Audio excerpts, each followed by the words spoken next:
আমাদের আজকের এই গল্পটি প্রাপ্তবয়স্কদের জন্য। ভৌতিক ও তান্ত্রিক গল্পের রোমাঞ্চকর আবহ সৃষ্টির জন্য লেখক বিভিন্ন দেবদেবী, ব্ল্যাক ম্যাজিক, তন্ত্র মন্ত্র, ঝাড়ফুঁক, পশুবলি ইত্যাদি উল্লেখ করে থাকেন। এর উদ্দেশ্য কখনোই অযৌক্তিক ভীতি বা কুসংস্কার প্রচার ও ধর্মীয় ভাবাবেগে আঘাত দেওয়া নয়।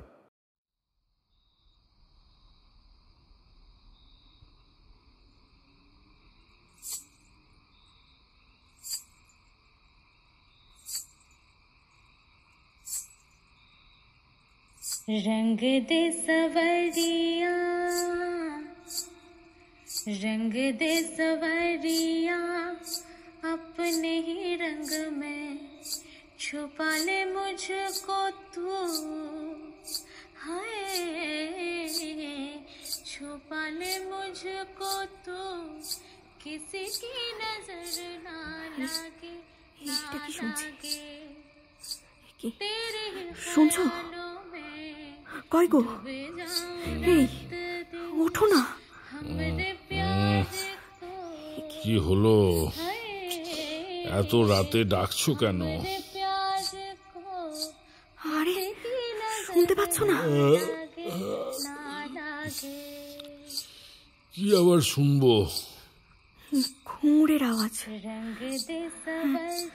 আর আর ওই যে ওই গানের সুর এইদিকেই তো আসছে।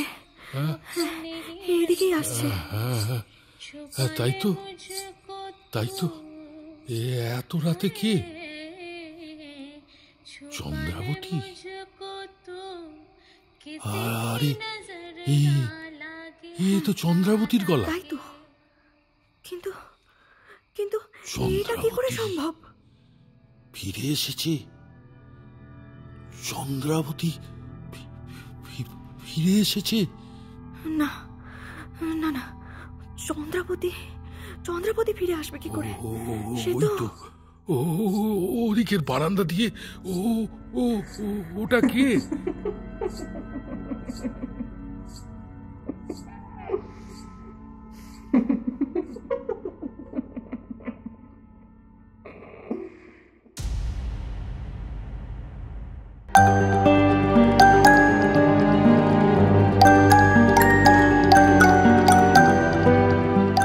আপনারা শুনছেন এক্সট্রিম আর্টসের বিশেষ নিবেদন ফিকশন ক্লাসিক্স। বাঙালি শুধু সিনেমা দেখে না, সিনেমা শোনেও। এক্সট্রিম আর্টসের বিশেষ নিবেদন ফিকশন ক্লাসিক্সে আজ আপনার জন্য প্রখ্যাত কথা সাহিত্যিক বিভূতিভূষণ বন্দ্যোপাধ্যায়ের অমর সৃষ্টি তারানাথ তান্ত্রিক চরিত্র অবলম্বনে প্রতাপগড়ের অশরীরী। কাহিনী সূত্র সুদীপ্তা ঘোষ, রচনা দেবজ্যোতি। শুনতে থাকুন তারানাথ তান্ত্রিক সিজন 5 প্রতাপগড়ের অশরীরী।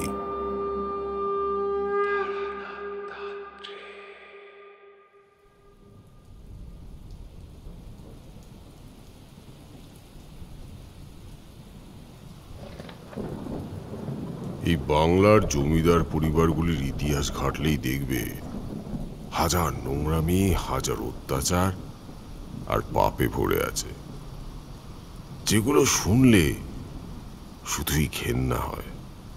বললেন তারানাথ তান্ত্রিক। নিছক গল্প শোনার জন্য নয়, ওনার কাছে গেলে জীবন দর্শনকে খুব সহজে জানতে পারি। আমাদের চারপাশে নানা চরিত্রে মনস্তত্ত্বের কত যে দিক আছে তা বোঝা যায়। তাই বর্ষা বাদলের দিনে তারানাথের কাছে না এলে একেবারেই চলে না। তারানাথের গল্পগুলো যে কেবল তন্ত্রমন্ত্রের মায়াজাল আর অসাধু কাপালিকের ভোজবাজি তা কিন্তু নয়। বিভূতিরঞ্জন, তোমাদের কতবার বলবো যে এগুলো কোনো গল্প নয়, এ আমার জীবনের সত্য ঘটনা। ভুলেও যদি ওনার সামনে ওনার বলা ঘটনাকে গল্প সম্বোধন করি তাহলেই উনি চটে যান।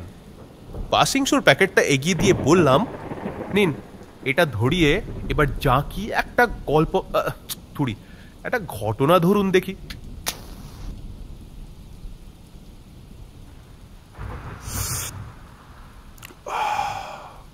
যা বলছিলাম, আচ্ছা, তোমাদের সেই জয়তলা গ্রামের দেবদর্শন মুকুজ্জি মশাইয়ের কাহিনী তো বলেছি।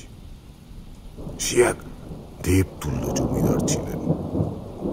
অমন জমিদার আমি দুটো দেখিনি, বুঝলে হে বিভূতি। জমিদার মাত্রই যে খারাপ সে তো নয়।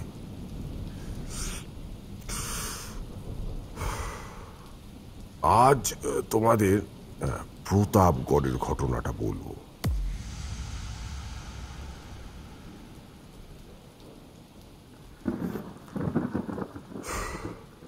প্রতাপগড়ের জমিদার বিজয় কৃষ্ণ চৌধুরী বেশ প্রজাবৎসল মানুষ বলা যায়।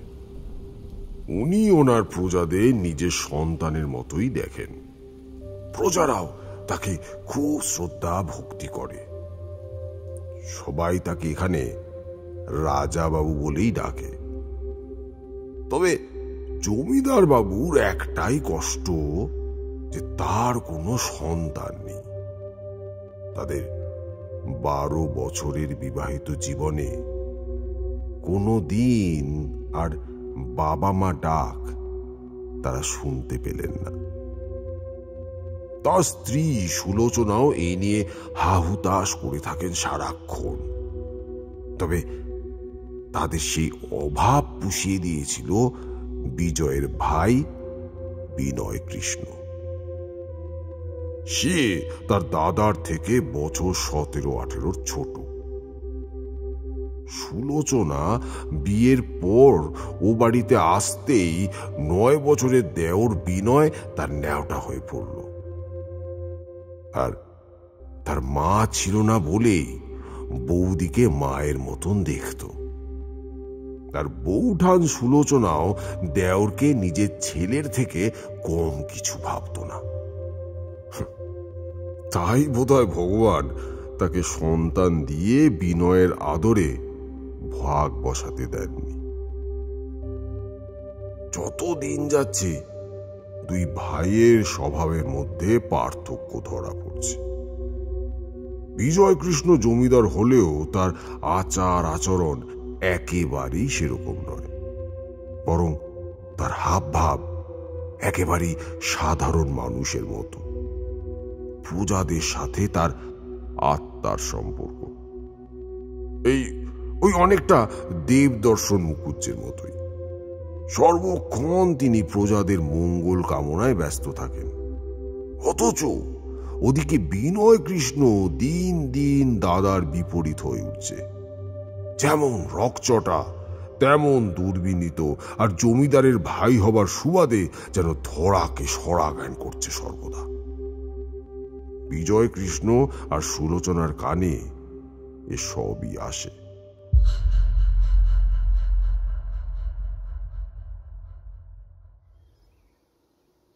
গিন্নি,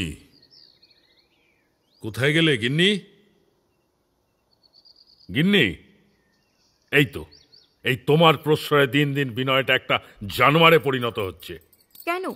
বিনয় আবার কি করলো? এই প্রতাপগড়ের প্রতিটা মানুষ আমার প্রাণ। তারা রোজ হাসি মুখে থাকে আমার মুখ চেয়ে, আর ওই বিনয়ের জন্য আমার উপর প্রজারা খেপে উঠবে এবার। কতবার বলেছি, একমাত্র তোমাকেই যা সম্মান করে, কথা শোনে, ওকে একটু শাসন করো। ছি ছি ছি ছি ছি। কি করেছে একটু খুলে বলবে? ওই রতনসুরের খামারে বন্ধু বান্ধব নিয়ে সব মোৎসব করছিল, আর সেই সময় ওর মেয়ে সুরমা পুকুরঘাট থেকে জল নিয়ে ফিরছিল, আর তাকে হাত ধরে টানাটানি। রতনসুর এসে আমাকে বলে দেবার কথা বলতেই কাল রাতে ওদের বাড়িতে ধানের সব কটা পালুই মরাই শুদ্ধ ধান সবেতে হারামজাদা আগুন জ্বালিয়ে দিয়েছে। ছি ছি ছি। আহা, তুমি একটু শান্ত হও। শান্ত? কি শান্ত হব? শান্ত হওয়ার মতো কাজ করে তোমার গুণধর দেওর? ও ঠিক ঠাকুরদার মতো হয়েছে। ওই জন্যই খুড়িমা বলতো বিনয় ঠাকুরদা মরেই এসেছে। ওই কথায় বলে না, স্বভাব যায় না মোলে। আচ্ছা ঠিক আছে, এই গরমে তেতেপুরে এসেছো, একটু ঠান্ডা হও। আমি না হয় বিনয়কে যা বলার বলবো। তুমি আর কি বলবে সুলোচনা? তোমায় বলে দিচ্ছি, সেদিন হাড়ে হাড়ে টের পাবে যেদিন হাতের বাইরে চলে যাবে। ঠিকই তাই, অনেকটা দেরি হয়ে গেছে। বিনয় কৃষ্ণ এখন দাদা বৌদির শাসন থোড়াই কেয়ার করে। ওই যে কথায় আছে না, কাঁচায় না নোয়ালে বাঁশ, পাকলে করে ট্যাস ট্যাস। এক্ষেত্রেও সেটাই হয়েছে। অতিরিক্ত আদরের কুফল এখন টের পাচ্ছিল ওরা। সে দিন দিন অবিনয়ী হয়ে উঠছে।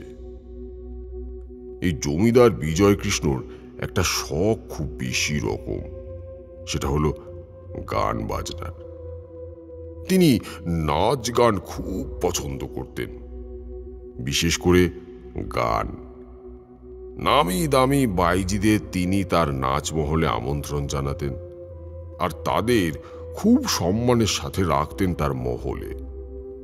কোনোদিন তাদের শয্যা সঙ্গিনী করার কথা ভাবতেও পারতেন না, আর মদ খেয়ে মাতলামিও করতেন না কখনো। সুলোচনাও জানতো তার স্বামীর এই নাচ গান প্রীতি। আসলে সে তার স্বামীকে পুরোপুরি বিশ্বাস করে, জানে তার স্বামী শুধু তাকেই ভালোবাসে। আচ্ছা চক্রবর্তী মশাই, একটা কথা তো ঠিক বুঝলাম না। এই যে জমিদার বাড়ি বা এই বাড়ির মানুষজনের সাথে আপনি জড়ালেন কি করে? মানে আপনি এর মধ্যে কোথায়? এই তোমার খুব বাজে স্বভাব, বুঝলে? এক এক করে বলতে তো দাও। ঠিক সময় বুঝবে আমি কিভাবে এই ঘটনাতে প্রবেশ করলাম। আচ্ছা বুঝলাম, তারপর বলুন। তো যা বলছিলাম, একদিন বিজয় কৃষ্ণ তার এক বন্ধুর আমন্ত্রণে গেলেন প্রাসাদের নাচমহলে। বেনারসের বিখ্যাত বাইজি চন্দ্রাবতী আসছে তার মহলে, কদিনের মেহমান হয়ে। শুনেই খুশিতে যেন পাগল হয়ে গেলেন বিজয় কৃষ্ণ। স্ত্রীকে ডেকে বললেন, জানো, বেনারসের নামকরা বাইজি চন্দ্রাবতী আসছে অভয়চরণের নাচমহলে। অভয় আমাকে যাওয়ার জন্য আমন্ত্রণ জানিয়েছে। পরশুর নাচমহলে যাচ্ছি আমি। অনেক নাম শুনেছি এই বাইজির, আমার অনেক দিনের একটা ইচ্ছা পূর্ণ হবে। সুলোচনাও হেসে বলল, তবে আর কি, তোমার তো খুশির শেষ নেই। ও ভালো কথা। তোমাকে যে সেদিন বললাম বিনয়কে এবার চেপে শাসন করো, বলেছি আমি যা বলার। কতই বা বয়স বলো তো? বয়স বাড়লে দুষ্টুমি কমে যাবে। কমে যাবে? হ্যাঁ, কম বয়স। আর এই বয়সে মেয়ে মানুষ আর মদ দুটোতেই ডুবে যাচ্ছে সে। এই তোমার আশকারা পেয়ে সব হচ্ছে। আচ্ছা, আমি ভাবছিলাম ওর একটা ভালো মেয়ে দেখে বিয়ে দিলে হয় না? হ্যাঁ, বিয়ে দিলে ওর ভালো হয়, কিন্তু সেই মেয়েটার যে সর্বনাশ হবে। জেনে শুনে একটা মেয়ের সর্বনাশ করা কি উচিত হবে? আরে সবাই তো তাই ভাবে, বিয়ে দিলেই শুধরে যাবে। কিন্তু সেটা যে হয় না তার বড় প্রমাণ আমার ঠাকুর দাদা। আমাদের বংশ গৌরব আর সুনাম অনেকটাই নষ্ট হয়েছে ঠাকুরদার জন্য। ঠাকুরদা নবকৃষ্ণ ঠিক বিনয়ের মতোই ছিলেন। তার ঘরে সুন্দরী বউ থাকা সত্ত্বেও তিনি প্রতিটা রাত কাটাতেন বাইজি বাড়িতে, আর না হয় মেহফিলে। স্বেচ্ছায় যেসব বাইজি তার নোংরা খেলায় মেতে উঠত তারা পার পেয়ে যেত, আর যারা রাজি হতো না তাদের জোর করে, উফ, আমার ভাবতে লজ্জা করে। তারপর তাদের খুন করে লাশ যে কোথায় গুম করে দিত কেউ তা টের পেত না। কিন্তু আমার বাবা স্বর্গীয় জীবন কৃষ্ণ একদম আলাদা মানুষ ছিলেন। ঠাকুরদার ছায়া মারাতেন না, বিলেতে পড়াশোনা করতেন। ঠাকুরদা মরতে তবে বাবা এ বাড়িতে পা দেন। আর আমার যা কিছু ভালো শিক্ষা সব তো আমার বাবার থেকে। তাহলে কি হবে? ঠাকুরদার পাপের বোঝা আজও বয়ে চলেছি। বংশটাকে অভিশপ্ত করে গেছে। এক জন্মে আস মেটেনি, এই জন্মে এসছে সেই পাপের ঘড়া পূর্ণ করতে।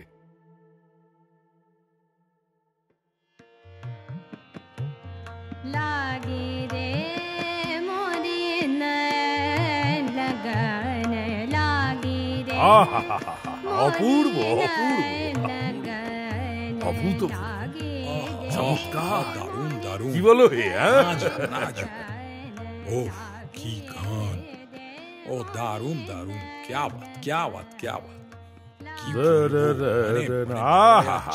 অপূর্ব, এই হলো শিল্পী। অভূতপূর্ব, চমৎকার। হ্যাঁ, কি বলো হে? আহা কিরম গাই ছেড়ে গেছেন। দারুণ দারুণ, নাচ নাচ।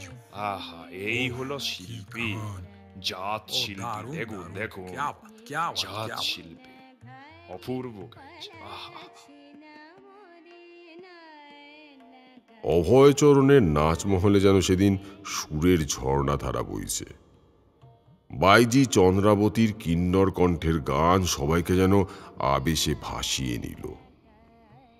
গলা তো নয়, যেন মধু ঝরছে। এরকম গলা কেউ কোনোদিন শোনেনি। ওহ ভাই অভয়, আজ যা শুনলাম, খুব ভালো বললেও কম বলা হয় হে।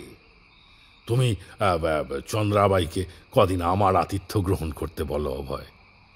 এরকম গলা তো অনেক দিন শুনিনি আমি।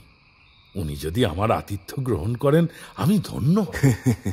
তা বেশ, তো আমি বাইজিকে অবশ্যই বলবো বিজয়। আমি তো জানি তুমি হচ্ছ যাকে বলে নাচ গানের সাচ্চা সমঝদার।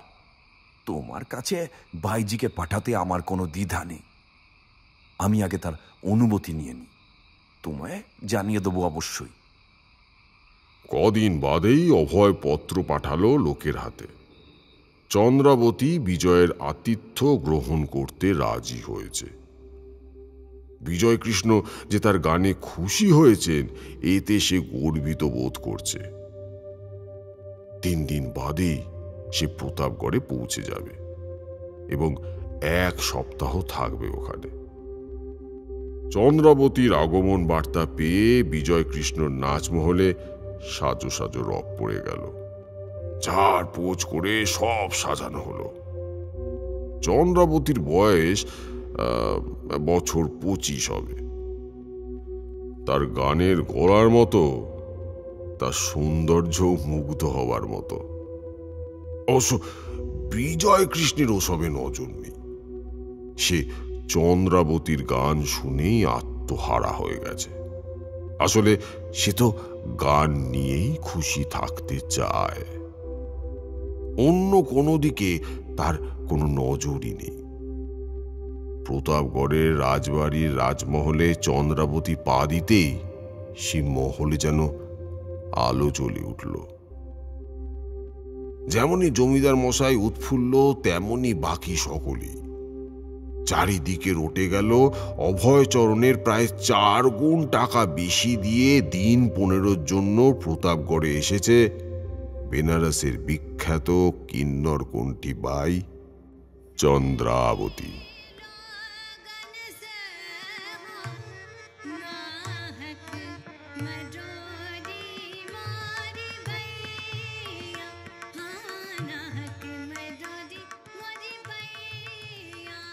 জমিদার তো বাইয়ের সুরের জাদুতেই মশগুল।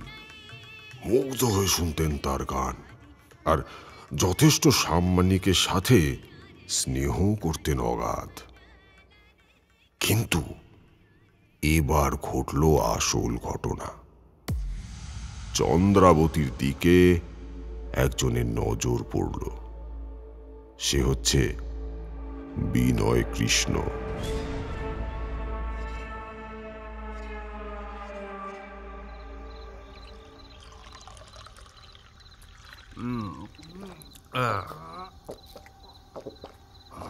অনেকদিন তো আমাদের এই আসর টাসর বসেনি।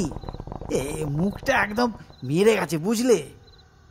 তুমি হলে রাজা, আমরা এই তোমার এঁটো কাটা খাওয়ার জন্য বসে থাকি। কতদিন বলো এই শিকার টিকার করা হয়নি। আরে বন্ধু, এত মন মরা কেন? মনটা ভালো নেই রে বন্ধু। এসব গিয়েও মাগিগুলোই আর মন বসে না। এখন কি করবে ভাবছো? শহরের দিকে যাবে নাকি?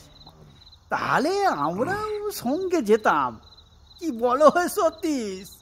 হ্যাঁ, আমরাও যাই, এতে অসুবিধা তো কিছু নেই। তোরা তাকে দেখিসনি তাই বলছিস? কাকে? আমাদের রাজামশাই আবার কিসে মজল? এই তো কিসে চন্দ্রাবতী। উফ, কি রূপ, কি তার যৌবন! ওরে বাবা, বেনারসের ওই ভাই! ওদিকে তাকালে যে জমিদার বাবু আমাদের একটাকেও আস্ত রাখবে না গো। জানো না তো? আমার দাদাটা না, ওই বেরসিক লোকটার জন্য জীবনের সেরা সুখগুলো থেকে বঞ্চিত হয়ে যেতে হয়। এইসব লোকগুলো নিজেরাও মধু খাবে না, কাউকে খেতেও দেবে না। অমন ফুলের মধু আমি জমিদার হয়ে যদি না খেতে পেলাম, তবে মৌমাছি জন্ম যে বৃথা হে নবীন। আরে তুমি তো ভাইয়া জমিদার নও। কি বললি? ভুল হয়ে গেছে কর্তা, মাফ করে দেন। ভাগ ভাগ এখান থেকে, আমাকে একটু একা থাকতে দে। চন্দ্রাবতী,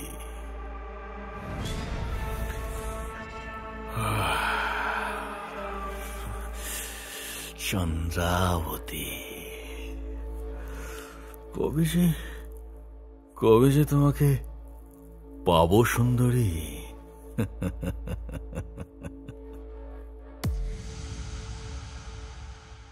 চন্দ্রাবতীর গান শোনার সময় তার হোক না হোক, চন্দ্রাবতীকে তার শয্যা সঙ্গিনী করার জন্য উঠে পড়ে লাগলো।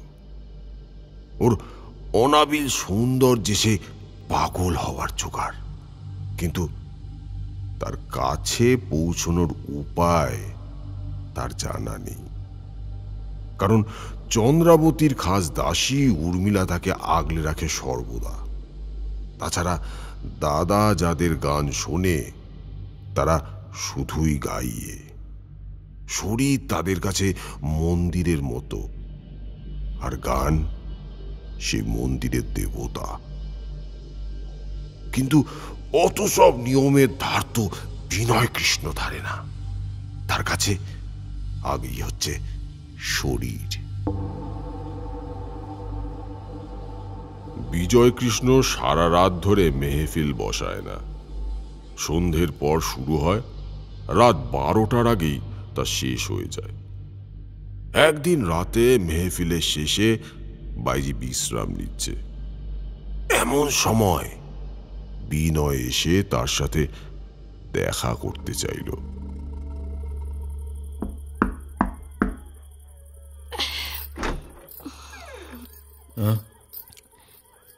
তুমি কে বাবা? এত রাতে? আপনি তো জমিদার বাবুর ভাই। ঠিক চিনেছ তো মা জননী। তা এখন রূপেশ্বরী চন্দ্রাবাইয়ের দর্শন কি পাওয়া যাবে? আমি একটু তার সাথে দেখা করতে চাই। উর্মিলা তাকে বাধা দিয়ে বলল, না, চন্দ্রার এখন বিশ্রামের সময়, তাই সে কারো সাথে দেখা করতে পারবে না। বিনয়ের গা দিয়ে মদের গন্ধ ছাড়ছিল। বিকৃত গলায় সে বলল, কে? মারি মারি, দাঁড়াও একটু হেসে নি। বাইজির বিশ্রাম, বাইজির বিশ্রাম। বাইজির আবার রাতে বিশ্রাম কিসের? হ্যাঁ, তাছাড়া তুমি কে হে আমাকে বাধা দিচ্ছ? আমি রাজাবাবুর ভাই বিনয় কৃষ্ণ। যখন খুশি তখন আসব। এবারই রাজাবাবুরও যতটা, আমারও ততটা, বুঝলে? আমি কে জানো? আমি এই সাম্রাজ্যের একমাত্র যুবরাজ। ছাড়ো বলছি। ভিতর থেকে চন্দ্রাবতী সব শুনতে পাচ্ছিল। সে ভিতর থেকে বলল, উর্মিলা, ছোটবাবুকে আগামীকালের মজলিসে আসতে বলো, আমি তাকে তখনই গান শোনাবো। তবুও বিনয় জোর করতে থাকলো, কিন্তু উর্মিলা তাকে ফিরিয়ে দিল। শুধু তাই নয়, পরদিন সে সুলোচনার সাথে দেখা করে তাকে সব জানালো। সুলোচনা দেওরকে বোঝানোর চেষ্টা করলো যে বাইজি তার দাদার সম্মানীয় অতিথি। তোমার গান শুনতে ইচ্ছা করলে মজলিসে যাও, অত রাতে তাকে বিরক্ত করার দরকার কি? দেখ, বাইজি তোর দাদার সম্মানীয় অতিথি, তোর গান শুনতে ইচ্ছে হয় মজলিসে যা, অত রাতে তাকে বিরক্ত করার দরকার কি? তার তো একটা মান সম্মানের ব্যাপার আছে নাকি? শুনে বিনয় কৃষ্ণ ব্যঙ্গের হাসি হেসে বলল, বাজির আবার মান সম্মান? হাসালে তুমি। আমি তো কত বাজির বাড়িতে যাই, রাত কাটাই, তাদের তো সম্মান যায় না। পয়সা পাবে, সঙ্গ দেবে, এটাই তো নিয়ম। ঈদের বেলায় আবার আলাদা কেন? সবার সাথে সবাইকে গুলিয়ে ফেলছিস কেন বিনয়? এরা শুধু গান বাজনা শুনিয়ে মানুষের মন জয় করে, কারো শয্যা সঙ্গী হতে চায় না। এটা মাথায় রাখ, আর বড় দাদার সম্মানটা বজায় রাখার চেষ্টা কর বিনয়। সুলোচনা ঘর থেকে চলে গেলে বিনয় বিদ্রুপের হাসি হেসে বলল, বাবা, বাইজিরও আবার কত মান সম্মান। দিনে দিনে কত কি হলো, পুলি পিঠের ল্যাজ গজালো। এবার এমন ব্যবস্থা করব যে বাই নিজে এসে পায়ে ধরবে।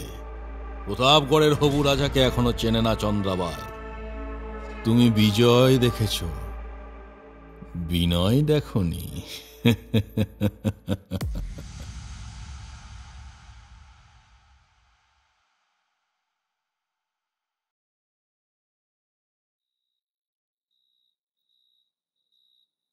4 দিন পেরিয়ে গেছে।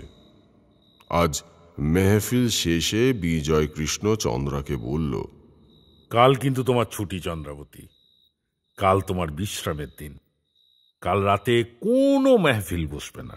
কেন রাজাবাবু, কাল কি আছে? কাল শিবরাত্রি। এখানকার প্রতাপগড়ের বুড়ো শিবের মন্দিরে সারা রাত বিশাল ধুমধাম করে পুজো হয়। আমি আর আমার স্ত্রী দুজনেই উপোস করে পুজো দিতে যাই ওখানে। 4 প্রহর জল ঢেলে ভোরবেলায় বাড়ি ফিরে আসি। আর এই কুন্তি নদীর ধারে বিশাল মেলা বসে। 3 দিন ধরে সেই মেলা চলে। বাহ, খুব ভালো। আমি না হয় পরের দিন মেলায় যাব। 3 দিন পরে তো এমনিতেই ফিরে যাব বেনারসে, তার আগেই যাব মেলায়। গ্রাম বাংলার মেলা শুনেছি দারুণ দেখার জিনিস আছে। তাহলে এই সুযোগে একবার সচক্ষে দেখাও হয়ে যাবে। তা বেশ তো, তুমি যখন যাবে আমাকে বলবে, আমি সব ব্যবস্থা করে দেব। চন্দ্রাবতী হেসে মাথা নাড়ল। পরদিন রাতের বেলায় চন্দ্রাবতী তার ঘরের জানলা দিয়ে দেখতে পেল রাজাবাবু আর তার স্ত্রী পুজো দিতে চলেছেন। সুলোচনা পালকিতে যাচ্ছেন আর উনি হেঁটে যাচ্ছেন। সাথে অনেক লোকজন আর মশালধারীও আছে। চন্দ্রাবতীর মুখে মৃদু হাসি খেলে গেল। বড় ভালো মানুষ এই রাজাবাবু আর তার স্ত্রী। চন্দ্রাবতীকে ওরা যেন নিজের বোনের মতোই দেখেন। এই প্রতাপগড়ে কটা দিন কি আনন্দেই কেটে গেল, তাই না? হ্যাঁ, তা যা বলেছিস, সবই রাজাবাবুর জন্য। আমার দেবতুল্য মানুষ 2টি হয় না। আর তেমনি রানীমা, আমি তো কত রাজরাজাদের বাড়ি গেছি বল, কিন্তু এমন মানুষ আমি 2টি দেখিনি। শুধু লোক ভালো নয়, ওই রাজাবাবুর ভাইটা। আজ মজলিস নেই, তাই আজ আর রাত করে লাভ নেই। রাতের খাবার খেয়ে সে তাড়াতাড়ি শুয়ে পড়বে।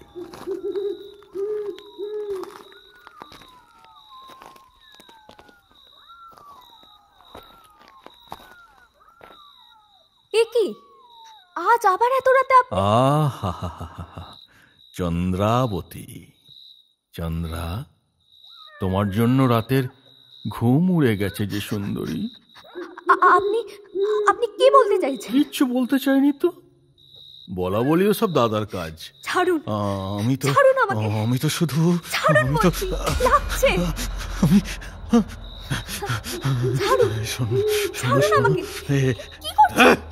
এই না, অনেক ধৈর্য ধরেছি, আজ তোকে আমি ছাড়ছি না, আজ তোকে আমি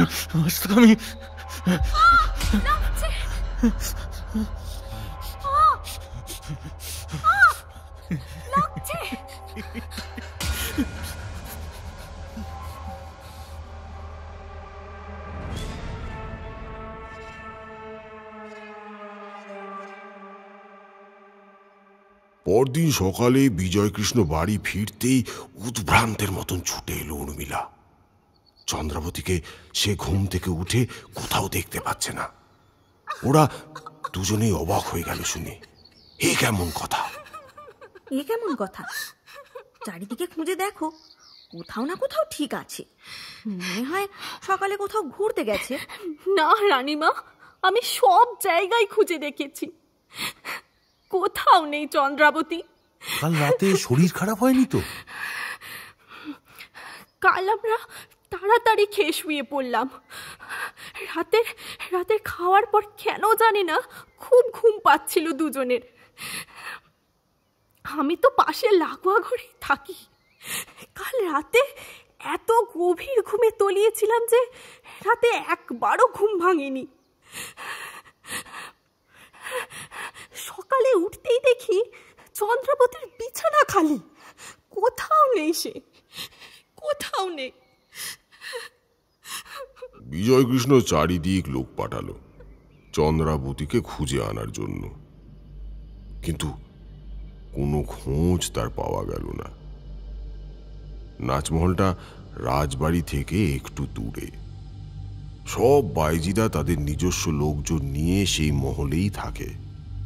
তাদের লোকজনরা সবাই বিশ্বস্ত হয়, আর রাতের বেলা বাইরের কেউ ঢুকবেই বা কি করে এই নাচমহলে? তবে রাজবাড়ি থেকে নাচমহলে যাবার একটা গোপন পথ আছে, যেটার খবর সবাই জানে না, কারণ ওই পথ ব্যবহার করা হয় না একেবারেই। আর ওই গোপন পথের খবর রাজবাড়ির অন্দরমহলের বিশেষ কয়েকজন ছাড়া কেউ জানে না। তবে কি এর জন্য বিনয় কৃষ্ণই দায়ী? দাদা গিয়ে সরাসরি ভাইয়ের কাছে জানতে চাইল সে চন্দ্রাবতীর এই হারিয়ে যাওয়ার ব্যাপারে কিছু জানে নাকি। শুনেই হো হো করে এক প্রস্ত হেসে নিল বিনয়। তারপর বলল, কাল আমি মজলিসে ছিলাম দাদা, তাই আমি তোমার চন্দ্রাবতীর কোনো খবর বলতে পারবো না। দেখো, কোনো গোপন প্রেমিক ছিল হয়তো, তার কাছেই চলে গেছে। কাউকে জানাবার সময় ছিল না হয়তো তার হাতে। চুপ কর হতভাগা, তার জন্য লুকিয়ে চুরিয়ে যাবার দরকার হতো না। চন্দ্রাবাই যেতে চাইলে ওকে বাধা দিত কে? তাছাড়া দেউড়িতে দারোয়ান রয়েছে, সে গেলে তার চোখে আগে পড়তো। তুই ঠিক করে বল হতভাগা, তার সাথে তুই কি করেছিস?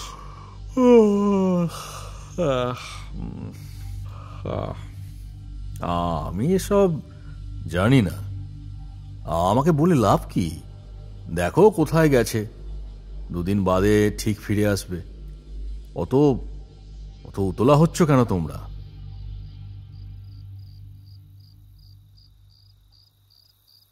না, দিনের পর দিন চলে গেল, চন্দ্রাবতীর কোনো খবর পাওয়া গেল না। বাধ্য হয়ে উর্মিলা বাইজি সব লোক লস্কর নিয়ে বেনারস ফিরে গেল। বিজয়কৃষ্ণ এই ঘটনায় খুবই কষ্ট পেলেন। একে তো চন্দ্রাবতী তার কাছে বোন বা মেয়ের মতোই ছিল, তার উপর তার জমিদারি থেকেই এমন একটা কাণ্ড ঘটল যে বলার মতন নয়। আর সব পার্শ্ববর্তী জমিদাররা নানা কথা বলতে শুরু করলো। এটা তার পক্ষে খুব অপমানের ব্যাপার হলো। বিজয়কৃষ্ণ এই ঘটনার পর বেশ ভেঙে পড়লেন। সুলোচনাও খুব কষ্ট পেয়েছিল। এরকম একটা ঘটনা তো অভাবনীয়। সেদিন ছিল শনিবার। আমি আমার এই বৈঠকখানায় বসে আছি। দু একজন ছিল হাত দেখানোর জন্য। এমন সময় এসে হাজির স্বয়ং প্রতাপগড়ের রাজামশাই বিজয় কৃষ্ণ। আপনার কাছে এলেন কেন? আপনি কি পুলিশ নাকি গোয়েন্দা? ধৈর্য ধরো হে লেখক, আসল ব্যাপারটা বলি। তারানাথ চক্রবর্তী মহাশয় কি আপনি? আগে তা বসুন না, আপনি দাঁড়িয়ে কেন? হ্যাঁ, ধন্যবাদ। মশাই একটু জল দেবেন? জল খেয়ে রাজামশাই বলতে শুরু করলেন। নমস্কার, আমি প্রতাপগড়ের জমিদার বিজয় কৃষ্ণ চৌধুরী। একটা বিশেষ প্রয়োজনে আপনার কাছে এসেছি। কিছুদিন হলো আমার রাজবাড়ির মধ্যে একটা অদ্ভুত ঘটনা ঘটতে শুরু করেছে। প্রতি রাতে একটা কান্নার আওয়াজ ভেসে আসছে, আর এক নারী কণ্ঠের আর্তনাদ, আর মাঝে মাঝেই ঘুঙুরের আওয়াজ পাওয়া যাচ্ছে। একটা ছায়ামূর্তি গান গেয়ে গেয়ে সারা বাড়ি ঘুরছে, অথচ নাচমহলে আর কোনো নাচ গান হয় না, জানেন? দেখুন রাজামশাই, আপনার বাড়িতে যে কোনো অসুচি আত্মার প্রবেশ ঘটেছে সে তো বোঝাই যাচ্ছে। তখন রাজা বিজয় কৃষ্ণ আদ্য প্রান্ত সবটা বললেন, যা এতক্ষণ ধরে তোমাকে আমি বললাম। যেদিন প্রথম সেই ছায়ামূর্তি জমিদার ও জমিদার গিন্নি প্রথম দেখলেন, সেদিনই সুলোচনা অজ্ঞান হয়ে যান।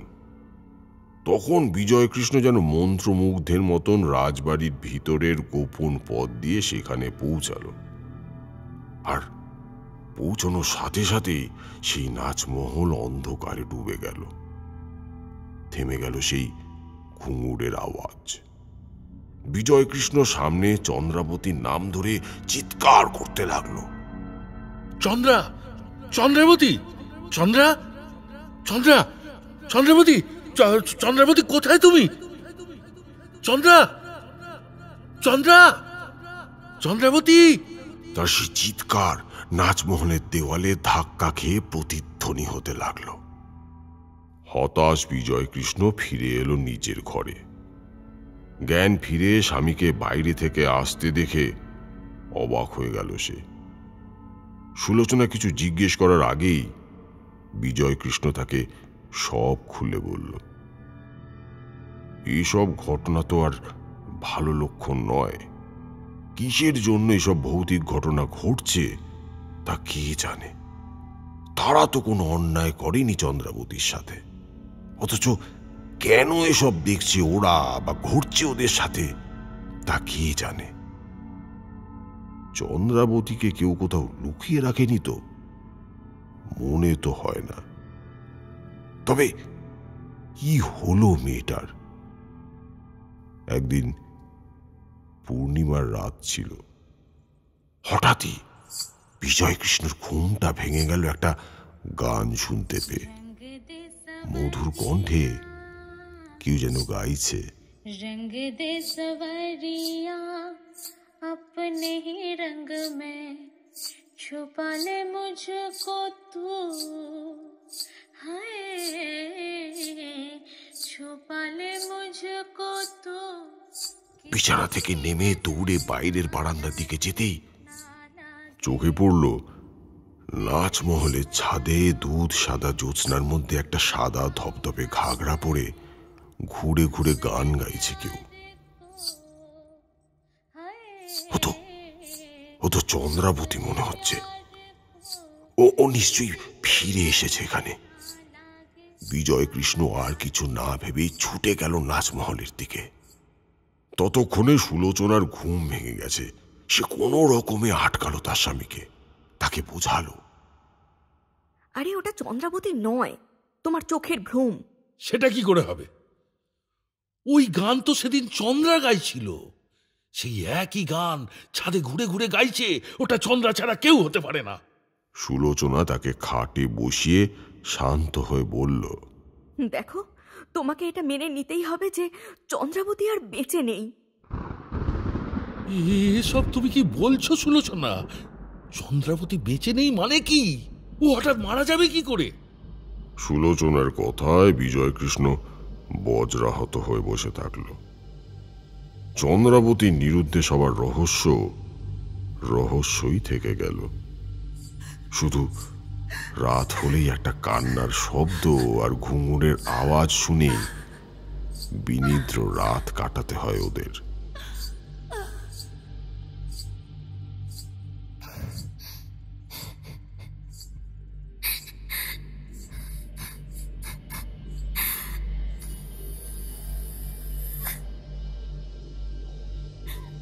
একদিন কি হয়েছে জানেন ঠাকুরমশাই?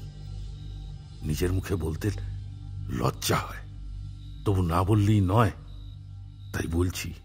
আমার সামনে বসে আবার একদিন রাতের ঘটনা বললেন জমিদার মশাই।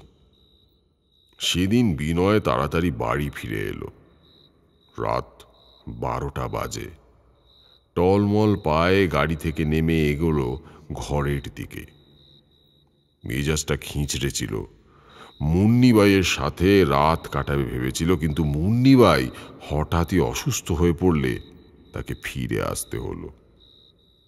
রাতটা একেবারে পানসে হয়ে যাবে। নিজের ঘরে ঢুকতেই একটা অদ্ভুত গন্ধ এলো নাকে। এ কিসের গন্ধ? এরকম একটা বিকট গন্ধ আসছে কোথা থেকে?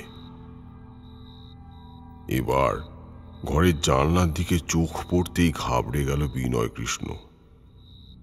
এক মহিলা দাঁড়িয়ে আছে। সাজগোজ দেখে বাইজি মনে হলো।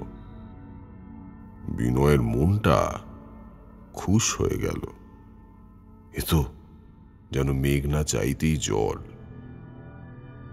আজ রাতটা তাহলে পানসে হবে না। তার কাছে গিয়ে দাঁড়াতেই সেই বিশ্রী গন্ধটা নাকে এলো। মনে হচ্ছে এর গা থেকেই আসছে। এত সুন্দরী এক নাচনেওয়ালির গা থেকে এত বাজে গন্ধ কি করে আসে? বিনয় তাকে জড়ানো গলায় বলল, তুমি তুমি কে বলো তো? আমার ঘরে এলে কেমন করে? কে কে দেখেছে তোমায়?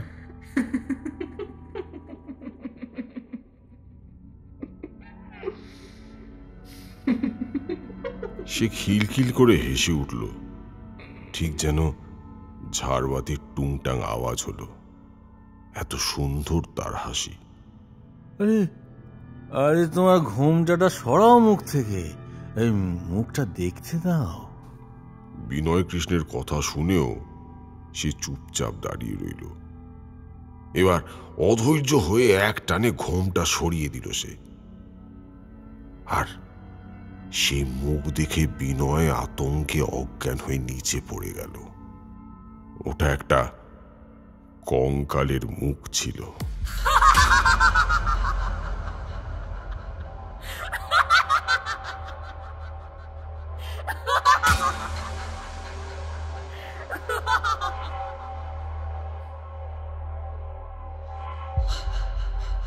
পরদিন সকালবেলায় একজন দাসী হাঁপাতে হাঁপাতে এসে খবর দিল যে বিনয় কৃষ্ণ অজ্ঞান হয়ে নিচে পড়ে আছে। তার মুখ দিয়ে গ্যাজলা বেরোচ্ছে। বিজয় কৃষ্ণ আর সুলোচনা ছুটে গেল ওই ঘরে। বিনয়ের কোনো সার নেই, মুখটা বেঁকে গেছে। সবাই মিলে ধরাধরি করে তুলে ওকে বিছানায় শোয়ালো। সাথে সাথে ডাক্তার এলো। সে কিছুই বুঝল না যে কেন এরকম হয়েছে।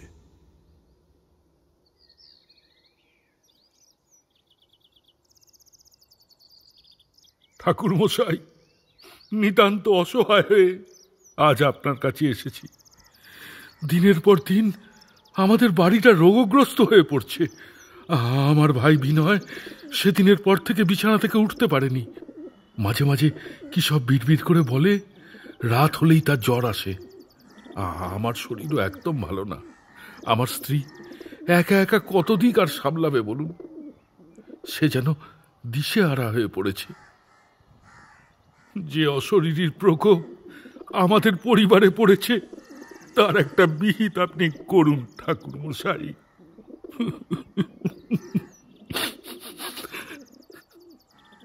পরিবারটাকে এভাবে চোখের সামনে শেষ হতে আর দেখতে পাচ্ছি না যে ঠাকুর মশাই। আচ্ছা, আমি যাব, দেখি কি ব্যবস্থা করতে পারি। তবে রাজা মশাই, একটা কথা মনে রাখবেন, আপনার পরিবারের অভিশাপের তল যদি গভীর হয় তবে পাপী শাস্তি পাবেই, সে যেই হোক।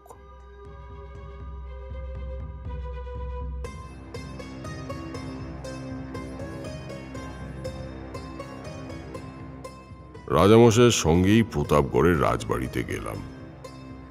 বাড়িতে পা দিতেই বেশ বুঝলাম আমি এক অসুচি আত্মার বলয়ে ঢুকছি। তোমরা তো জানোই, আমার ষষ্ঠ ইন্দ্রিয় এমন পরিস্থিতিতে আমাকে জানিয়ে দেয় আসন্ন বিপদের কথা। বাইরে থেকে প্রতাপগড়ের জমিদার বাড়িটা ভালো করে একবার দেখলাম। জমিদার বিজয় কৃষ্ণ বা তার পিতৃদেব যতই ভালো মানুষ হন না কেন, একটা জমিদার পরিবারের পাপের তল পাওয়া খুব কঠিন। কত যন্ত্রণা, কত অভিশাপের কালো ছায়া এই প্রাসাদকে ঘিরে রেখেছে, সেটাই বোঝার চেষ্টা করছিলাম সেদিকে তাকিয়ে। সুলোচনা মানে জমিদার গিন্নি ভারী নম্র স্বভাবা। প্রথম জলযোগ করে একটু বিশ্রাম নিতে বললে, তারপর ওনাদের সঙ্গে নিয়ে বিনয় কৃষ্ণের ঘরে গেলাম। তাকে দেখে যে জিনিসটা আমাকে অবাক করলো সেটা হলো তার চেহারা। কিছুক্ষণ আগেই রাজামশাই আমাকে তার পূর্বপুরুষদের এই বড় বড় অয়েল পেন্টিং দেখাচ্ছিলেন। তাদের মধ্যে একজনের ছবি বিশেষভাবে মনে পড়ল। বিজয়কৃষ্ণ মশাইয়ের ঠাকুরদা, দুর্দণ্ড প্রতাপ ও অত্যাচারী জমিদার নবকৃষ্ণ চৌধুরী।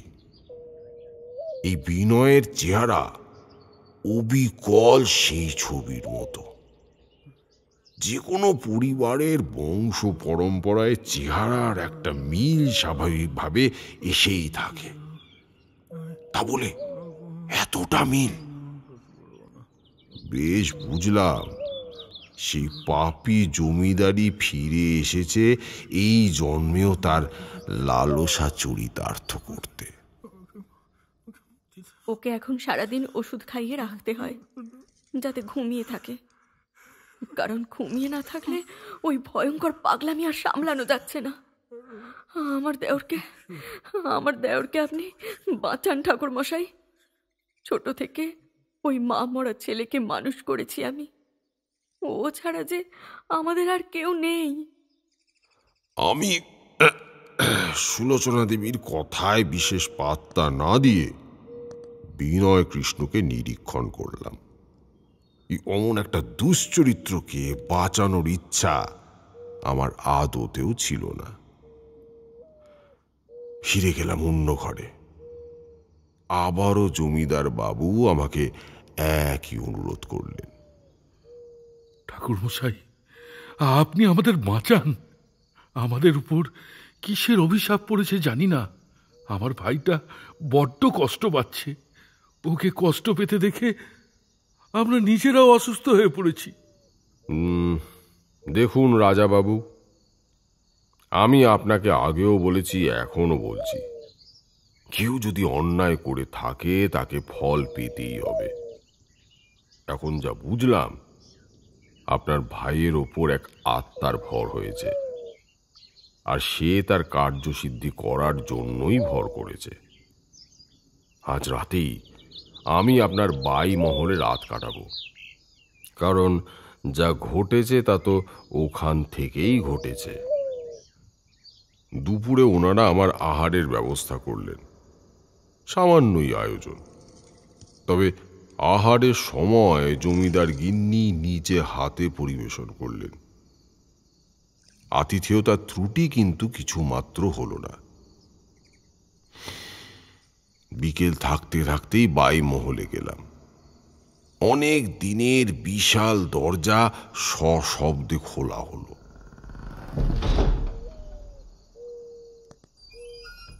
ভেতরে প্রবেশ করতে একটা বিচ্ছিরি গন্ধ নাকে এলো। তারপর একটুখানি ঘুরে দেখলাম এই বাড়ির একজন চাকরকে কটা পুজোর জিনিস আনতে বলে দিলাম। সে ঘন্টা খানেকের মধ্যে সেগুলি জোগাড় করে এনে দিল। এরপর শুধুই রাতের প্রতীক্ষা। ক্রমেই সন্ধ্যা গড়িয়ে রাত হলো। আমিও বসলাম পূজায়। এ প্রাসাদের চারপাশে চন্দ্রাবতীর প্রেত আচ্ছন্ন করে আছে, তাই তাকে এই ঘরে টেনে আনতে খুব বেশি সময় লাগার কথা নয়। আমি সেই প্রেতকে আহ্বান করলাম।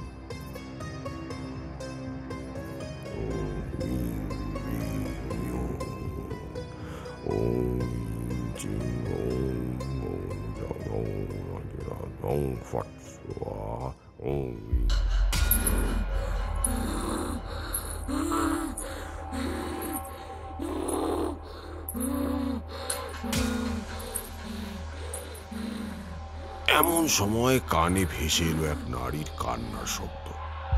ঠিক কান্না নয়, মনে হয় যেন হাহাকার করছে কেউ। তারপরে শোনা গেল ঘুঙুরের ঝমঝম শব্দ। কেউ যেন সারা নাচমহলের মধ্যে ঘুঙুর পুড়ে ঘুরে বেড়াচ্ছে।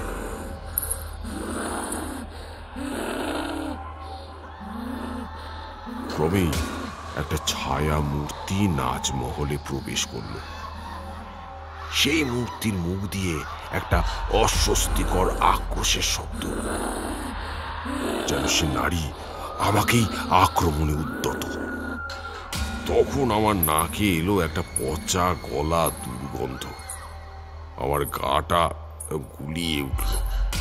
আর সেই নারী মূর্তি আমাকে মারতে বিভৎস রূপে এগিয়ে আসছে দেখে আমি আমার পূজা সামগ্রী থেকে রক্ত চন্দন মেশানো সর্ষে ছুড়লাম সেই প্রেতিনীর দিকে।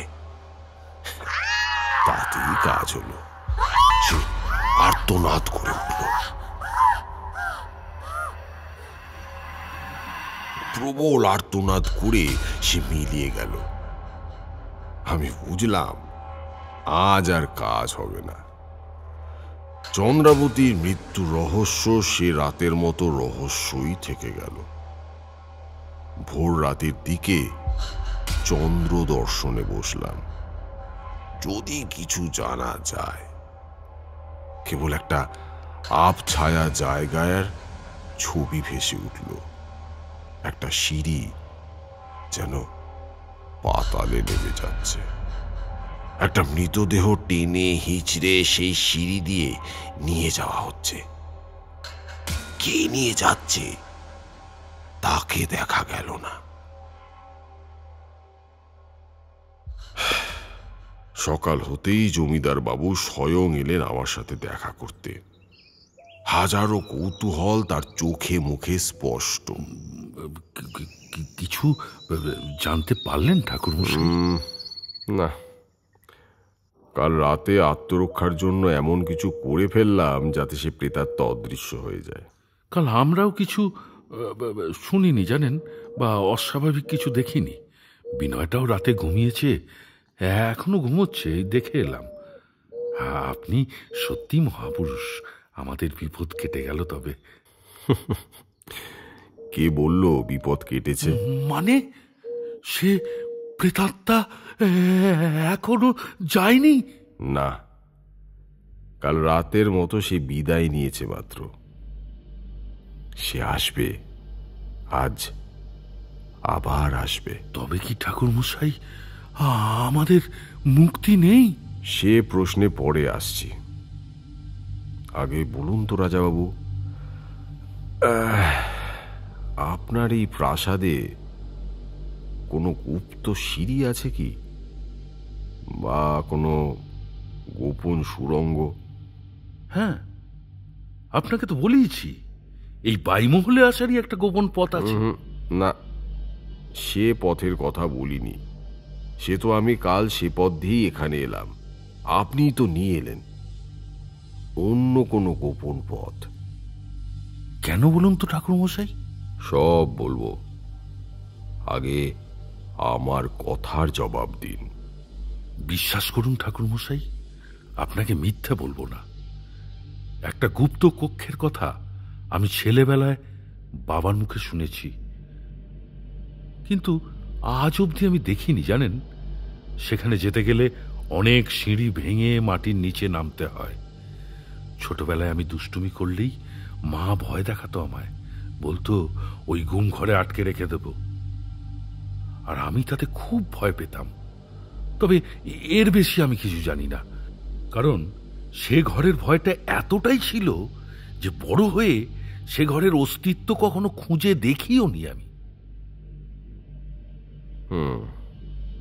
আচ্ছা, আপনার ভাই বিনয় কি জানে সে গুপ্ত কক্ষের কথা? না না না, ওর তো জানার কথাই নয়। সেদিন আর রাজামশাইয়ের সাথে কথা বাড়ালাম না। দিনটা জমিদার বাড়ির লাইব্রেরিতে নানা রকম বই পড়ে কাটিয়ে দিলাম। বিকেল গড়িয়ে সন্ধ্যা, তারপর রাত হলো। স্বল্প আহার সেরে গেলাম সেই বাই মহলে। দরজা খুলে ঘরে ঢুকতেই চমকে উঠলাম। চন্দ্রাবতী বাই অপূর্ব রূপ যৌবন নিয়ে দাঁড়িয়ে আছে। তার দৃষ্টি পাথরের মতো নিথর, কিন্তু সে চোখে অনেক অব্যক্ত অনুভূতি। আজ সেই আক্রোশ আর নেই। এবার চন্দ্রাবাইয়ের আত্মা বলে উঠল, অনেক কষ্টে শরীর ধারণ করেছি, আমাকে উদ্ধার করবেন আপনি? তুমি শুধু আমাকে জানাও কিভাবে ঘটলো তোমার শেষ পরিণতি। আমাকে খুন করা হয়েছে সাধু বাবা।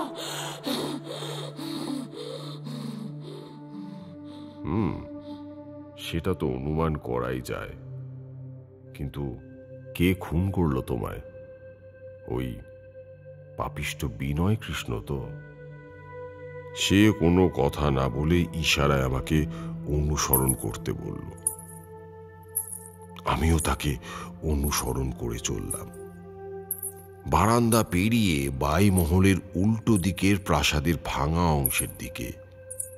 রাতের গাঢ় অন্ধকার ভেদ করে জানি না কিসের আলোয় সে পথ বেয়ে এগোচ্ছি। প্রেতাত্মা আমাকে নিশ্চয়ই সেই গোপন কক্ষের দিকেই নিয়ে চলেছে, এটা আমি বেশ বুঝতে পারছি। ধীরে ধীরে সিঁড়ির একটা একটা ধাপ পেরিয়ে পাতাল ঘরের মধ্যে ঢুকছি।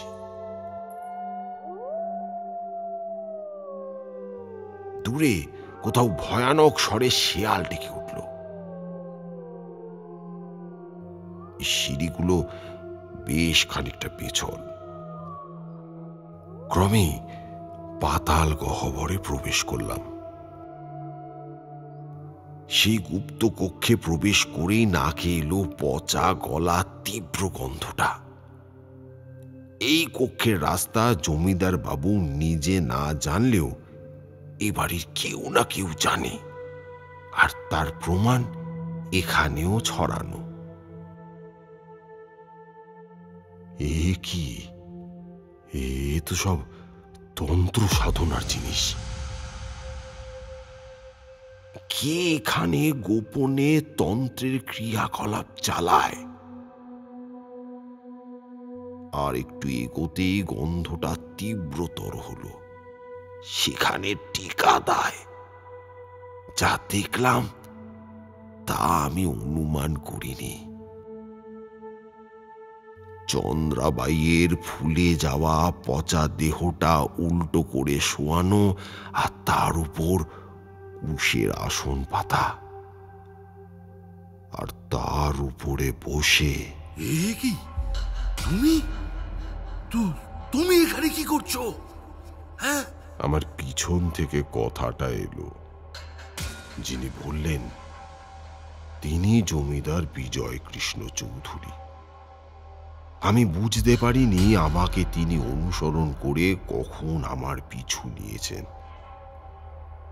আর যাকে উদ্দেশ্য করে কথাটা বললেন তিনি আমার সামনে ওই পচে যাওয়া মৃতদেহটার উপর বসে, রক্ত বস্ত্র পরিহিতা, গলায় রুদ্রাক্ষের মালা, স্বয়ং জমিদার গিন্নি সুলোচনা। আমি কি দেখছি, আমি কি দেখছি, হ্যাঁ আমি কি দেখছি? আমার চোখের সামনে বায়োস্কোপের মতন ফুটে উঠল সবটা।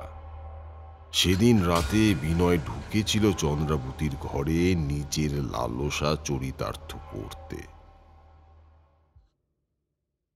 এ কি, আজ আবার এত রাতে? চন্দ্রাবতী, চন্দ্রা, তোমার জন্য রাতের ঘুম উড়ে গেছে যে সুন্দরী।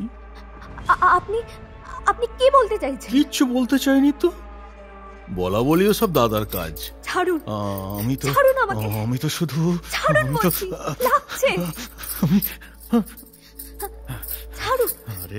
আরে নাচনেওয়ালি, কি করছেন? আমার প্রেমে আমি মাতোয়ারা শুনছি। আজ তোমাকে ভোগ করবো বলি তো তোমার এই কাজটা শীতের খাবারে ঘুমের ওষুধ মিশিয়ে দেওয়ার ব্যবস্থা করেছি। শোনা, তোমাকে আজ আমি শয্যা সঙ্গে করেই ছাড়বো। রাজাবাবু কোথায়?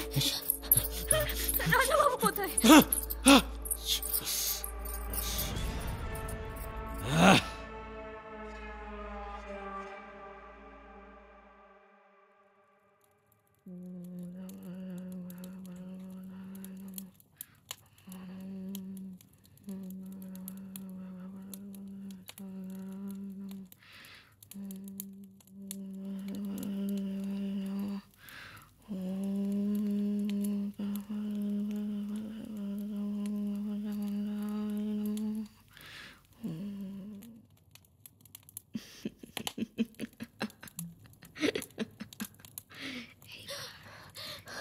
রানীমা, রানীমা, আমাকে বাঁচান, রানী, আমাকে বাঁচান। চন্দ্রাবাই, এত রাতে আপনার হাতে ওটা কি?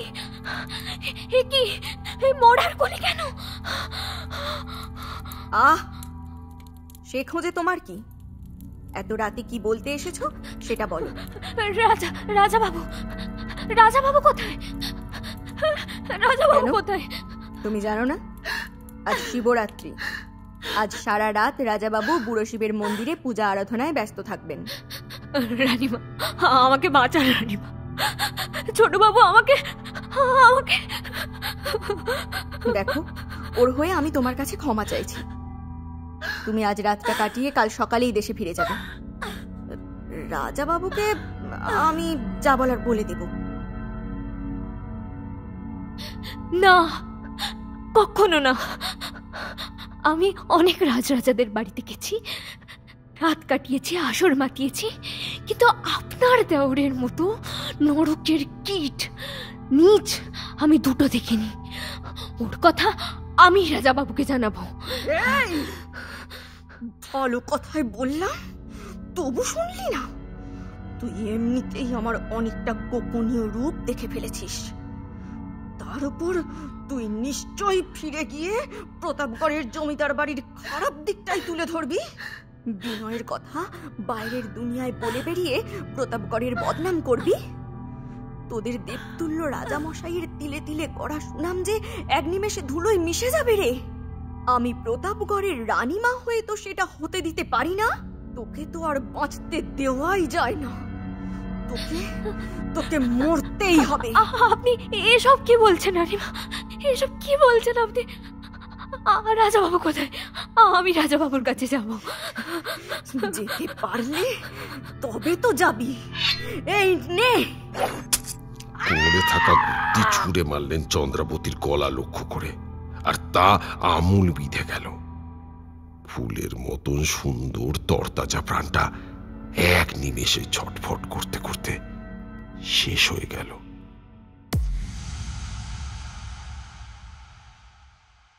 হ্যাঁ রাজাবাবু, চন্দ্রাবতী বাইকে মেরেছে আপনার স্ত্রী সুলোচনা। সে নিজে একজন নিম্নতন্ত্র সিদ্ধাই। তার গাত্রবন্ধন ছিল বলে চন্দ্রাবাইয়ের আত্মা তাকে কিছু করতে পারছিল না। কাল রাতেই সবটা শুনেছি আমি চন্দ্রাবতীর কাছে। ছি ছি ছি ছি ছি, আমার ঘেন্না করছে ভাবতে যে তুমি আমার স্ত্রী হয়ে এতটা নিচে নামতে পারো, এতটা হিংস্র তুমি। ছি ছি ছি ছি ছি ছি। কাকে বলছেন রাজাবাবু? আপনার স্ত্রী আজ রাতে যখন চন্দ্রাবাইয়ের মৃতদেহে এসে বসেছে তখনই তার প্রাণ শুষে নিয়েছে নিয়তি। কারণ পাপের একমাত্র বেতন মৃত্যু। শুধু সুলোচনার নিথর দেহটা বসে আছে ওখানে, আর সাথে সাথে মুক্তি পেয়েছে চন্দ্রার আত্মা। আমি নিজেই তার মুক্তির ব্যবস্থা করেছি। হায় ঈশ্বর, আমার কি হলো? আমার কি হলো ঈশ্বর? আমার প্রবল কান্নায় ভেঙে পড়েছিলেন সেদিন নিষ্পাপ ভালো মানুষটা।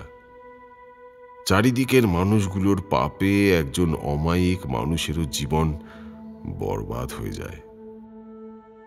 বিনয়কৃষ্ণ পাগল হয়ে গেছিল। সেও আর খুব বেশি দিন বাঁচেনি। আর ওদিকে নিঃসন্তান পরিবারহীন জমিদার বিজয়কৃষ্ণ ভাইয়ের মৃত্যুর পর কোথায় চলে গেলেন বাড়ি ছেড়ে তার হদিশ কেউ রাখেনি। কাহিনী শেষ করে তারানাথ থামলেন। তারপর তক্তপোষ ছেড়ে উঠতে উঠতে বললেন, যাও হে লেখক, বাড়ি যাও, অনেক রাত হলো। শেষ হলো তারানাথ তান্ত্রিক সিজন 5 প্রতাপগড়ের অশরীরী। মূল চরিত্র সৃষ্টি বিভূতিভূষণ বন্দ্যোপাধ্যায়, কাহিনী সূত্র সুদীপ্তা ঘোষ, রচনা, সম্পাদনা, শব্দ পরিকল্পনা ও সমগ্র পরিচালনায় দেবজ্যোতি। তারানাথের ভূমিকায় রূপম রায়, বিভূতি অর্ঘ্য, জমিদার বিজয় কৃষ্ণ সৌগত বন্দ্যোপাধ্যায়, সুলোচনা সংহিতা, বিনয় কৃষ্ণ সৌমিত্র, চন্দ্রাবাই শারণ্যা, উর্মিলা বনানী। অন্যান্য চরিত্রে বিকাশ, মিলয় মুখার্জি, দেবজ্যোতি প্রমুখ। আবহ সঙ্গীত ও মিক্সিং মাস্টারিংয়ে অর্ঘ্য, ব্যবস্থাপনা বিকাশ ও সঞ্জয়। শাস্ত্রীয় সঙ্গীত শিল্পী শ্রীমতী মঞ্জুষা কুলকার্ণী পাটিল মহাশয়ার গান আমরা এই গল্পে ব্যবহার করেছি। এই জন্য তার কাছে আমরা বিশেষভাবে কৃতজ্ঞ। এছাড়া একটি বিশেষ কণ্ঠসঙ্গীতে আমাদের সঙ্গে ছিল অলি ব্যানার্জি। আজকের এই গল্পে আমরা কয়েকটি চরিত্র আর্টিফিশিয়াল ইন্টেলিজেন্সের মাধ্যমে পরিবর্তন করেছি। শুনতে থাকুন ফিকশন ক্লাসিক্স। বাঙালি শুধু সিনেমা দেখে না, সিনেমা শোনেও।